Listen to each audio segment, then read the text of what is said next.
আজ আমার মেয়ের আবদার হয়েছে যে মেয়ে আজকে অফিস যাবে না, মা আমাকে একটু চিলি চিকেন করে দাও। সেই জন্য আমি কিভাবে করছি দেখুন।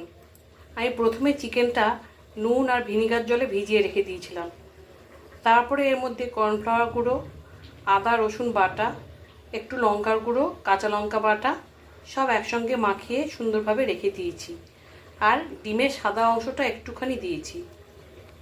এবার ফ্রাইং প্যানে তেল গরম করে মাংসগুলো ছেড়ে দেব।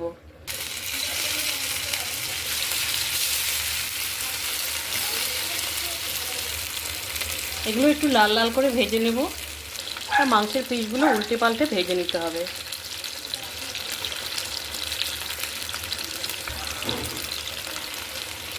এখানে যেহেতু অল্প মাংস, সেই জন্য আমি এই ফ্রাইং প্যানে মাংসটা না তুলেই আমি প্রথমে রসুনটা ছেড়ে দিলাম, পেঁয়াজটাও দিয়ে দিলাম। এদিকে আমি বাটির মধ্যে 1 চামচ কর্নফ্লাওয়ার গুলে নিচ্ছি, হাফ চামচ লঙ্কার গুঁড়ো, 1 চামচ মতো টমেটো সস নিলাম, সামান্য সয়া সস, সামান্য ভিনিগার দিয়ে গুলে রেখে দিলাম। এবার আমি ক্যাপসিকামগুলো দিয়ে দিচ্ছি।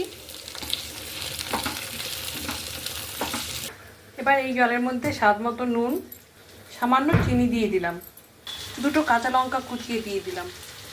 এবার এটা মাংসের মধ্যে ঢেলে দিলাম।